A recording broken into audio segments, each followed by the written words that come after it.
Barrister Gauhar ने कहा, जी इमरान खान की बहन को हरासा ना करें, मौलाना के बयान को भी छोड़ें, एक बयान से आपके दिफा के ऊपर आंच नहीं आएगी। उन्होंने कहा, मार्का हक के बारे में इमरान खान की बहन नौरीन नियाज़ी के बयान पार्टी पॉलिसी नहीं है। नौरीन बीबी को आप हरासा ना करें, नोटिस ना भेजें, एक बयान से पाकिस्तान के दिफा पर आंच नहीं आएगी।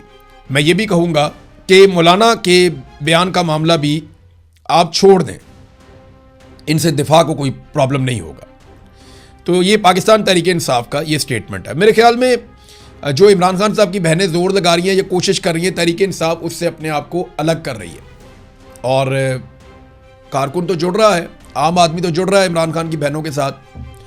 वो हमने देखा कि लोग बड़ी तादाद में बुनीर में भी निकले, मालाकंड में निकले, उन्होंने ज़ोर लगाया मिलकर, और वो ये कहते हैं कि हमें लेकर चलो इस्लामाबाद की जानिब, हम जाना चाहते हैं। हो सकता है फ्यूचर में इमरान खान की बहन एक बहुत बड़े एहतजाज को लीड कर रही हूँ, हो सकता है ये सिलसिला आगे बढ़ता जाए, कोई स्ट्रीट मूवमेंट भी शुरू हो जाए, लेकिन अभी हम कुछ कह नहीं सकते। तहरीक इंसाफ की जो क़यादत है वो अपने आप को इन चीज़ों से दूर रखना चाहती है। ऐसा लगता है कि उनके दिमाग में है कि कोई ना कोई डील करके या कोई ना कोई मामला बना के हम एस्टेब्लिशमेंट को इस बात पे कायल कर लेंगे कि मुल्क के हालात बहुत बुरे हो गए हैं, तो सियासी इस्तेहकाम के लिए आप थोड़ा पीछे हट जाएं, और थोड़ा पीछे हटने की सूरत में कोई मफामत हो सकती है, तो वो मफामत के रस्ते के ऊपर है। मज़ामत के रस्ते के ऊपर तो पाकिस्तान तहरीक इंसाफ की क़यादत फ़िलहाल दिखाई नहीं देती। लेकिन जो रास्ता अपनाया हुआ पाकिस्तान की मिलिट्री एस्टेब्लिशमेंट ने और हुकूमत ने, वो उससे पीछे हटने को तैयार नहीं। वो इमरान खान की मुलाकातें भी नहीं करवाते, इमरान खान के डॉक्टर से भी नहीं चेक करवाते, इमरान खान के वकला को भी नहीं मिलाते, इमरान खान साहब के केसेस भी अदालतों में उनकी मर्जी के बरक्स लग रहे होते हैं। सुप्रीम कोर्ट भी इंसाफ नहीं दे रही, हाई कोर्ट भी इंसाफ नहीं दे रही, तो आवे का आवा ही बिगड़ा हुआ है। तो जो रियासत की पॉलिसी है या रियासती इदारों की पॉलिसी है या मिलिट्री एस्टेब्लिशमेंट या गवर्नमेंट की है, वो तो अभी भी इसके ऊपर कारबंद है कि इमरान खान को जितना दबाएंगे उतनी उनके लिए स्पेस बनेगी, और वो ये जानते हैं कि अगर इमरान खान बाहर आ जाएंगे तो वो इनकी स्पेस छीनेंगे और इनके लिए प्रॉब्लम बढ़ेगी। इन्होंने काफ़ी नॉर्मलाइज कर दिया है कि इमरान खान को कहते तन्हाई में रखना, जबर करना, जुल्म करना, लोगों को जेलों में डालना, लोगों को तशद्दुद करना, लोगों को जबरी तौर पे लापता करना, मुकदमात बनाना, दहशतगर्दी के मुकदमात बनाना, गद्दारियों के फतवे बांटना, ये सारी चीज़ें बहुत पाकिस्तान में नॉर्मलाइज कर दी गई। अभी जब फजल रहमान के साथ हल्की हल्की सी टुक टक हो रही थी, तो उसमें कुछ लोगों ने बड़ी ज़ोर से बातचीत की, लेकिन बहुत नॉर्मल लगा सब कुछ। फजल रहमान के बयानात भी बड़े नॉर्मल लगे। एक तो फजल रहमान साहब से ये उम्मीद करना कि वो बहुत बड़े इनकलाबी बनकर सामने आएंगे, ये सबकी खाम ख्याली है। वो सियासत करते हैं और वो बहुत ही रवायती नौयत के सियासतदान हैं। वो स्टेटमेंट देते भी हैं, उनके अपने कुछ उसूल बाद औक़ात आते हैं, लेकिन ज़्यादातर फजल रहमान साहब सियासत में फ़ायदा और नुकसान देखते हैं। वो ये देखते हैं कि वो ज़्यादा फ़ायदा कहाँ से ले सकते हैं, तो वो उसके मुताबिक अपने आप को मोल्ड करते हैं। अभी वो काफ़ी फ्रस्ट्रेट हैं फजल रहमान साहब, क्योंकि उनका किसी भी हुकूमत के अंदर कोई हिस्सा नहीं है, और उन्हें कुछ ऐसी सहूलतें जो माजी में मैसर रहीं वो शायद उनके पास नहीं है। तो आज फजल रहमान कुछ सख्त बयानात दे रहे हैं, लेकिन क्या ये बयानात एक इनकलाब में बदल जाएंगे? अभी मेरा ऐसा तज्जिया है, जो गलत भी हो सकता है, कि नहीं, फजल रहमान साहब से ये ना हो पाएगा, बहुत मुश्किल है कि वो ये कर पाएँ। अलीमा खानम ने कहा, जी मुज़ाहमत ही हम करेंगे और हम एहतजाज करेंगे और हम जोर लगाएंगे, हम प्रेशर डालेंगे।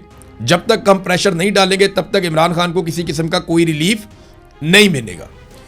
रियासत मुखालिफ मुहिम से कोई ताल्लुक नहीं है। फजल रहमान साहब के बयान के ऊपर मुतहद्दा मदारिस कौंसल ने भी स्टेटमेंट जारी कर दिया है।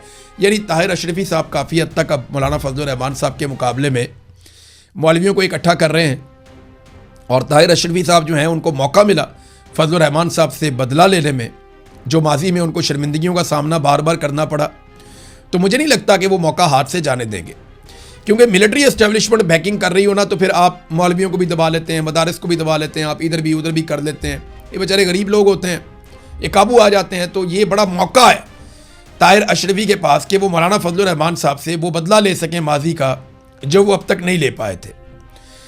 तो मुतहद्दा मदारिस कौंसल पाकिस्तान ने तहरीरी एलामिया जारी किया है, जिसमें कहा गया कि शोहदा की कुर्बानियों के खिलाफ किसी भी किस्म का मनफी बयानिया नाकाबिल कबूल है।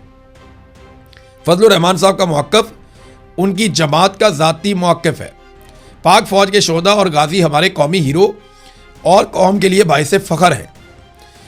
तर्जुमान डॉक्टर मीर मोहम्मद आसिफ अकबर कादरी का कहना है कि दीनी मदारिस, मसाजिद, उलमा और तलबा का रियासत मुखालिफ सरगर्मियों या कौमी इदारों के खिलाफ मुहिम से कोई ताल्लुक नहीं है, जबकि मदारिस हमेशा पाकिस्तान की नज़रियाती, फ़िक्री, जुग्राफियाई सरहदों के तहफ़्फ़ुज़ का मरकज़ रहे हैं। तो जनाब ये फजलुर रहमान साहब के खिलाफ एक और तबका खड़ा किया गया या एक और जगह से स्टेटमेंट दिलवाया गया। तो लगातार ये सिलसिला जारी है। अब मैं इसको अभी तक ये समझता हूँ कि फजलुर रहमान साहब वो स्पेस लेना चाहते हैं जो उन्हें लगता है कि पाकिस्तान तहरीक इंसाफ छोड़ रही है, या तहरीक इंसाफ की जो क़यादत है वो मुज़ामत की जिस पॉलिसी को तर्क कर रही है, फजलुर रहमान साहब उस पॉलिसी को अपना के तो वो मकबूलियत हासिल करना चाहते हैं अवाम में। लेकिन क्या वो ये कर पाएंगे? देखिए, इमरान खान का मामला है ना सारा। PTI के पास आज जो मकबूलियत है वो इमरान खान की वजह से है, बाकी लोगों को तो लोग जानते भी नहीं हैं। तो क्या फजलुर रहमान साहब उतना बर्दाश्त कर सकते हैं या उतना स्टैंड ले सकते हैं जितना इमरान खान ने लिया? जब तक वो नहीं लेंगे ना तब तक बात नहीं बनेगी। तो ये बहुत मुश्किल है। नादरीन, ये एक और ख़बर है गंदम के हवाले से। जाते जाते आपको मैं एक खबर दे दूं, गंदम की कीमत नादरीन 5,000 रुपये मन तक पहुंच गई। जब किसान बेचता है तो 2,800, 3,000 बस यहाँ तक थी। लेकिन जैसे ही मिडल मैन के पास आई या सरमायाकारों के पास आई या सरमायादारों के पास आई, जो मिडल मैन है, जो पैसा बनाते हैं सारे खेल के अंदर, सट्टा खेलते हैं इन चीज़ों पे, जैसे ही उनके पास गंदम आई उन्होंने अपने गोदामों में रखी तो कीमत 2,000 बढ़ गई। यानी दुनिया का कौन सा ऐसा कारोबार है जिसमें आप 2 महीने में इतना पैसा कमाएं कि आप 3,000 रुपये की एक चीज़ खरीदें। फ़र्ज़ करें आपने 3 करोड़ रुपये की गंदम ली और अब वो 5 करोड़ रुपये की है। आपने अगर 30 करोड़ रुपये की गंदम ली तो अब वो 50 करोड़ की है। दुनिया का कौन सा ऐसा कारोबार है जिसमें पैसा इतनी रफ्तार से दुगना हो जाए? कोई और कारोबार ऐसा नहीं है। 2,800 रुपये में बिकने वाली गंदम 5,000 रुपये में बिक रही है और बाज़ जगहों पे गंदम की कीमत इससे भी ज़्यादा हो गई है। तो ये किसान का इससे बड़ा इस्तेहसाल हो नहीं सकता। ये पूरा सिस्टम ही इन चीज़ों पे खड़ा है कि मिडल मैन पैसा ज़्यादा बनाता है, किसान को मुनाफा कम होता है। जो बैठा हुआ है सकून के साथ, जो ज़ख़ीरा अंदोज़ी करता है, वो ज़्यादा पैसे अपने घर ले जाता है। और ये इस किस्म की पॉलिसी की वजह से जब लोग गरीब होते हैं ना तो मुल्क को भी नुकसान होता है। पाकिस्तान की बरामदात लगातार कम हो रही हैं। मैं सिर्फ 1 महीने का डाटा आपके सामने रखता हूँ। जून 2026 में सिर्फ 1 महीने में पाकिस्तान की जो बरामदात है, जो पाकिस्तान चीज़ें बनाकर बाहर भेजता है दुनिया को, उसमें कमी हुई है 16%। और जो चीज़ें पाकिस्तान दुनिया से मंगवाता है या जिन चीज़ों को दरामद करता है पाकिस्तान के अंदर, उनमें इजाफा हुआ है 27%। यानी 14 माह की कम तरीन बरामदात और 4 साल की बुलंद तरीन दरामदात। तो इसको कहते हैं मुआशी तबाही और इसे कहते हैं खसारा। और ये खसारा पाकिस्तान को तोहफे में मिला है और लगातार पाकिस्तान इस खसारे में जा रहा है। अब तक के लिए इतनी, अपना ख्याल रखिएगा, अपने इस चैनल का भी। अल्लाह हाफ़िज़।